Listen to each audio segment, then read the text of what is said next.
ரேவதி, இங்க வா. உனக்கு என்னடி புத்தி கிதி கெட்டு போயிடுச்சா? எதுக்காக கார்த்திகிட்ட அப்படி பேசுன? நான் என்னக்கா பேசுனேன்? ஏன் உனக்கு தெரியாதா? இல்ல தெரிஞ்ச தெரியாத மாதிரி நடிக்கிறியா? நான் எதுக்கு நடிக்கணும்? ஹேய், நீ கார்த்திய மனசார விரும்பினதானே? அப்புறம் எப்படி உன்னால ஒரேடி அவரை தூக்கி போட முடிஞ்சது? நானாக்கா அவரை தூக்கி போட்டேன். அவர்தான் என்னோட காதலை மதிக்காம என்ன வேண்டான்னு தூக்கி போட்டாரு.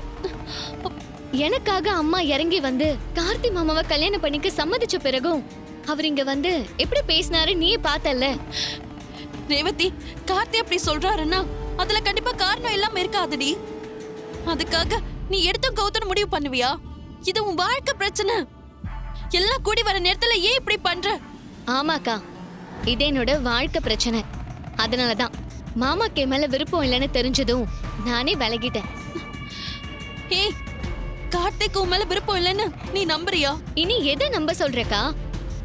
எல்லாரும் முன்னாடியும் நான் வேண்டான்னு மாமாவே சொன்ன பிறகு என்னை எதை நம்ப சொல்ற?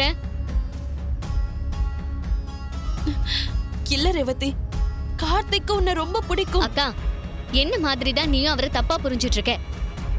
இதுக்கப்புறம் கார்த்தி மாமா பத்தி என்கிட்ட பேசாத. அவரை பத்தி பேசினாலே எனக்கு கோவமா வருது. உன் வாயாலேயே கார்த்திக்க வெறுக்கிறேன்னு சொல்ல வச்சுட்ட இல்ல ரேவதி? இதுதான் எனக்கு வேணும். உங்க 2 பேருக்குள்ள நடந்த இந்த விரிசலை வச்சே இனிமே உங்களை யாராலையும் ஒன்னா சேர்க்க முடியாதபடி நிரந்தரமா பிரிச்சு காட்டுறேன். அந்த கார்த்திக் இனிமே உன் கனவுல கூட வர முடியாது. ஏ ரேவதி, நான் சொல்றது கொஞ்சம் கேளுடி. அவசரப்பட்டு எந்த முடிவும் எடுக்க வேண்டாம். அந்த மருத விஷயத்துல நம்ம பட்டதே அக்கா போதும். ப்ளீஸ், இதுக்கு மேல கார்த்தி மாமா விஷயத்தை பத்தி நம்ம எதுவுமே பேச வேண்டாம். ஏய்,